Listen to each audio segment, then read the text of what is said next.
이거 하나 때문에 기초연금 한 푼도 못 받는 경우 정말 많습니다. 나는 괜찮겠지?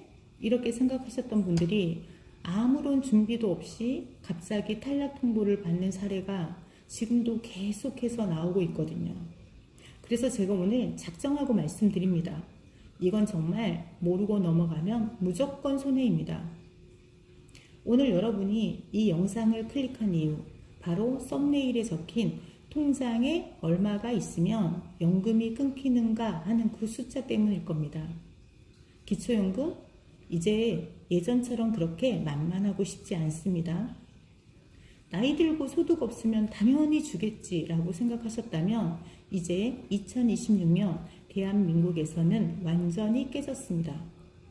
지금 기준은 단순히 집 한 채, 월급 얼마 수준을 보는 게 아닙니다. 국가는 여러분의 통장을 직접 들여다보고 있습니다. 통장에 들어오는 돈의 액수뿐만 아니라 그 돈이 어떤 성격인지 그리고 그 흐름까지 전부 다 봅니다. 많은 분이 나는 실제로 가진 돈이 없는데 왜 내가 탈락하냐며 억울해 하시는 상황이 여기서 생기는 겁니다. 오늘 영상 끝까지 보시면 통장에 얼마가 넘으면 위험 구간인지 어떤 경우가 바로 탈락하는지 정확하게 알려드립니다.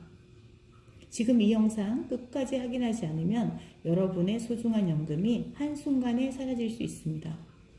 이번 분석은 단순히 개인의 경험담이나 짐작이 아닙니다.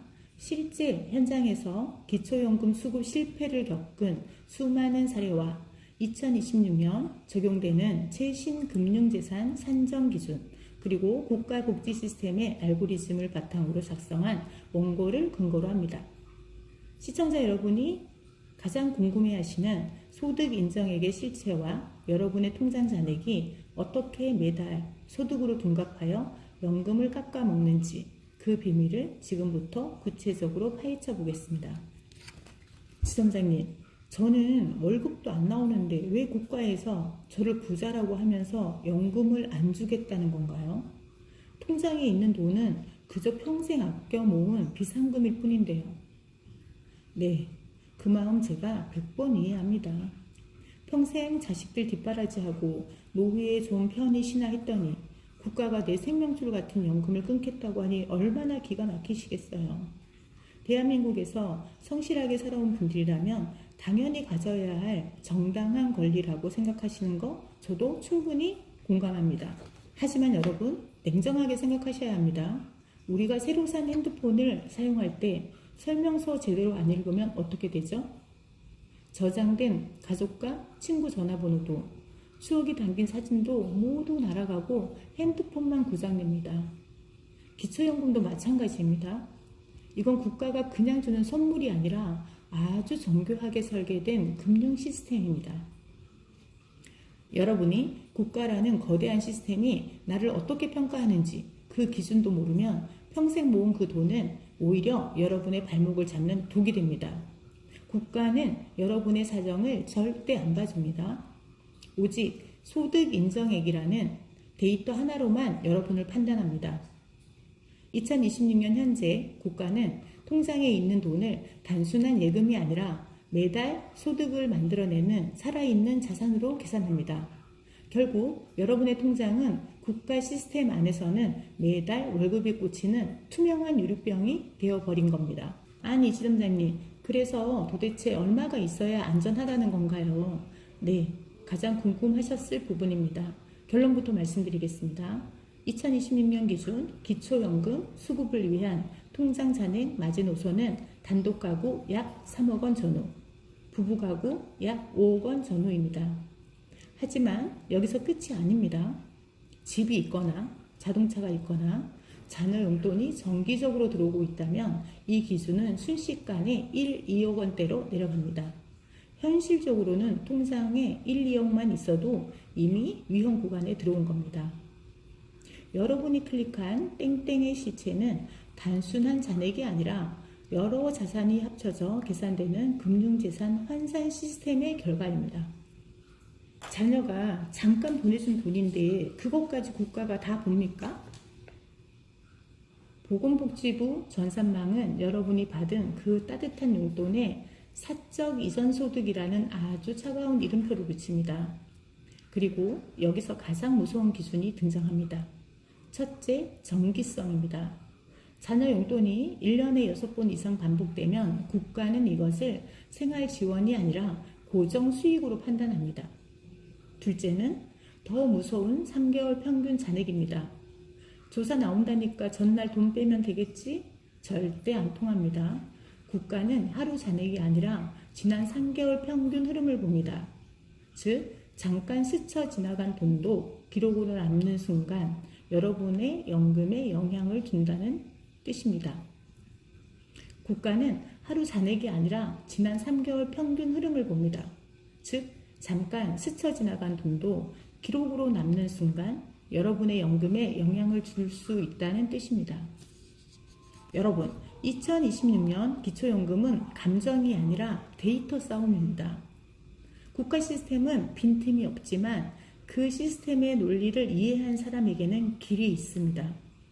그래서 제가 3가지 액션 플랜을 드립니다. 첫째, 입금자명 관리입니다. 생활비, 용돈 같은 표현은 최대한 피하십시오. 둘째, 목돈 입금 전 반드시 상담하십시오.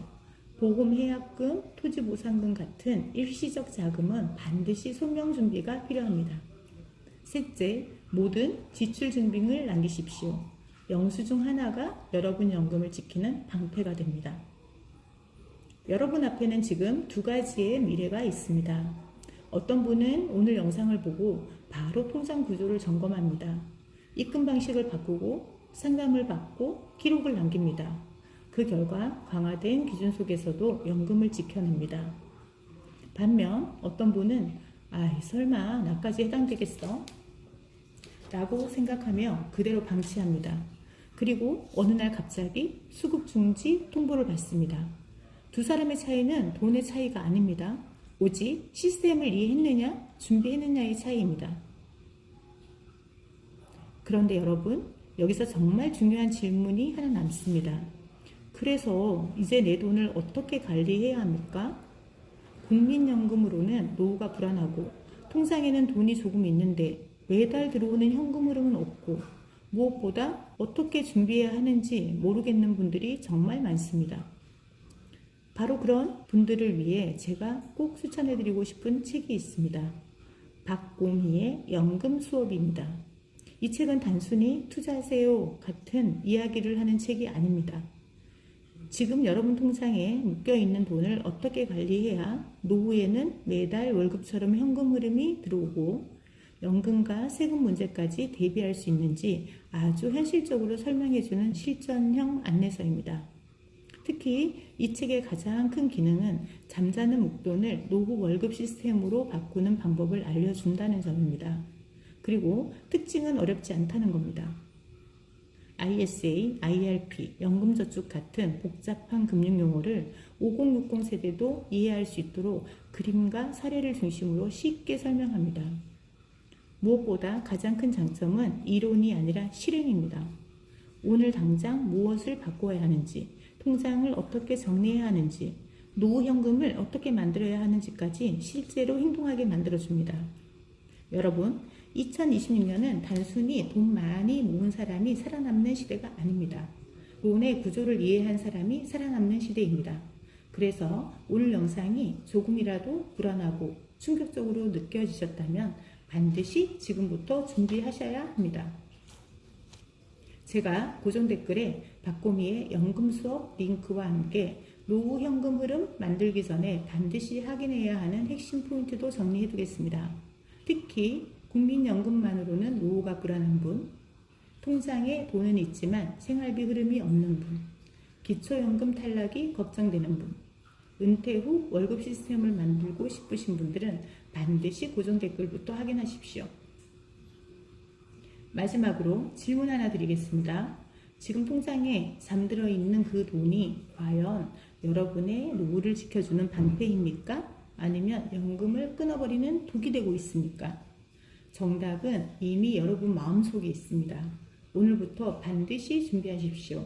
노후는 운이 아니라 구조입니다. 지금까지 여러분의 금융주치의 지점장의 금융PT였습니다. 감사합니다.